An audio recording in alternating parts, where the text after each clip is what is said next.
Hi there. Madeline Sansone here. And although I was born and lived in Columbus, Ohio for first like 7-ish years of my life, I consider Milan, Michigan to be my hometown. Milan, Michigan is about right here on the Universal Michigan map. Very southeast side, about 20 minutes away from the Ohio, not even 20 minutes away from the Ohio border, like 15. So that's my hometown.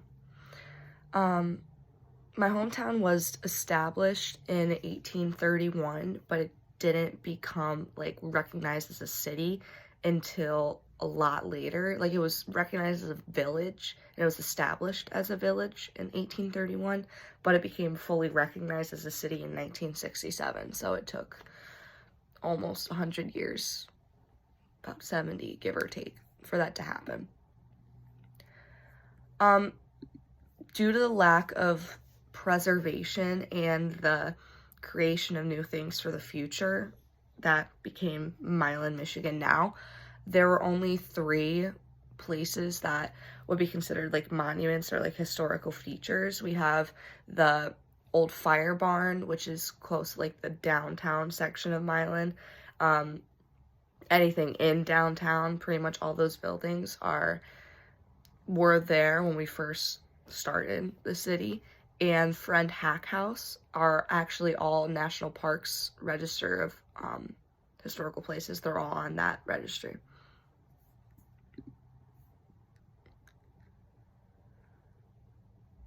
I think that none of these are considered controversial in today's age. I think Milan, Michigan is not known for the controversy over some historical aspects of the town, but we're known for some other things that have happened, especially like at the high school. We're known for being in BFE, very Hick County type area.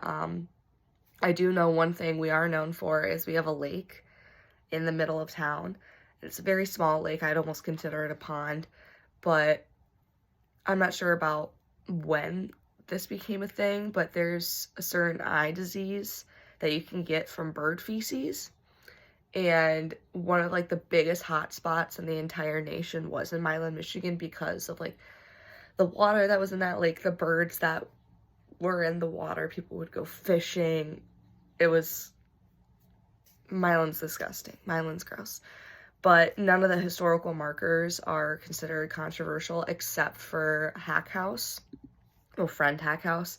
And that basically is based off of a story where Olive Friend, that was her name, she built the house in 1883 and she grew up in Milan, but she ended up moving to New York in 1883. At the same time she was building the house, her cousin was building the house for her, but she made this whole business plan stating that she had invented the electric sugar refining machine. And so she was getting all these investors to invest in her company. She was going to be able to like process and refine all of the sugar, and it was just going to be this huge business. But she wasn't.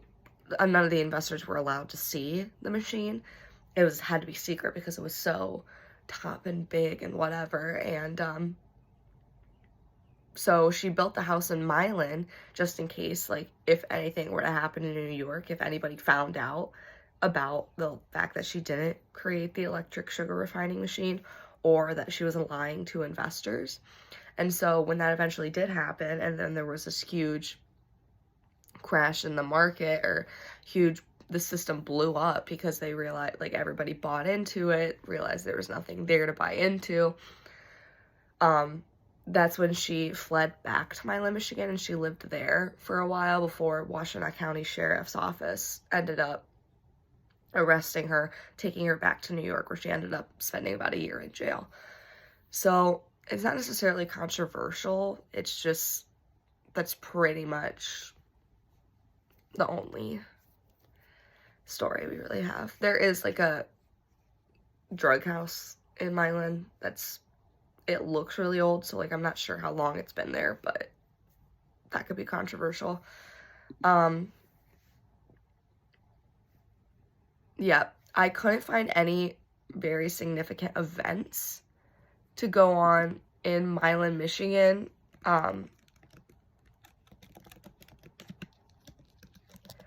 But let me, yeah, there was no, yeah, there was nothing that really went on. We still had a high school. High school was really small back then. The only thing it says is that there was a northbound Ann Arbor train that went through Milan, Michigan. There was no, but instead of 50 years, 51 years, the love triangle blew up house in 1972 in Milan. A woman named Laurel Williams was tired of having two boyfriends, so she ended up setting fire to the house.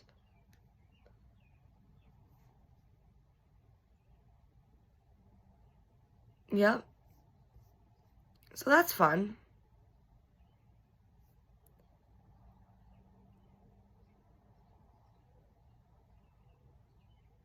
Yep, they exploded a house in Milan.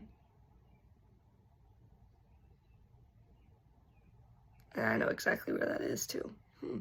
Never knew that. But that's something that happened then.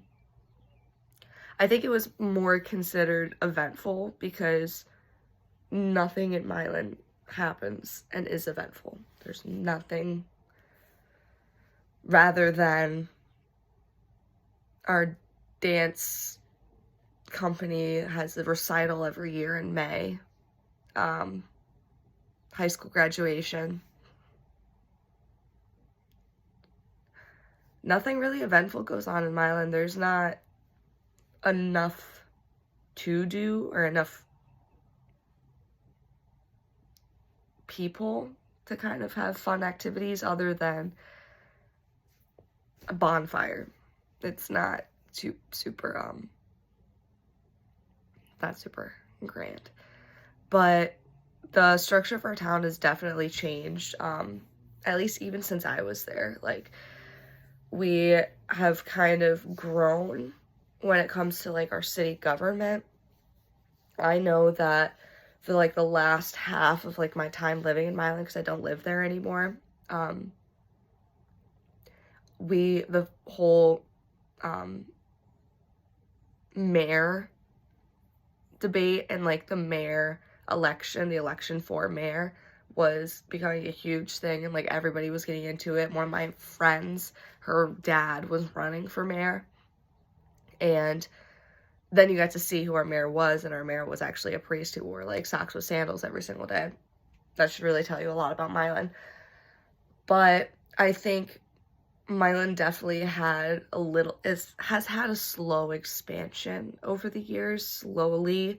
More people kind of come to it because it is, I would consider it a little mini hub where you're able to get to some of the bigger cities yet not be living in that big city lifestyle, that suburban lifestyle.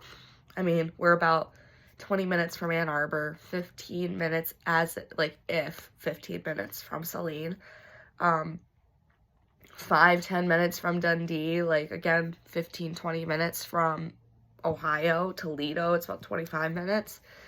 And so I think that because people are starting to recognize that, our city government is kind of growing to be able to to uphold the needs of all the people that are now moving to Milan. But I don't think really much has changed.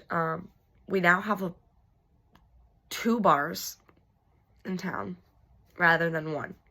So I think that also is a change that happens with the movement of people and economics and whatnot. So yeah. All right. Thank you for listening. If you guys have any more questions about the most boring city in all of America, just let me know.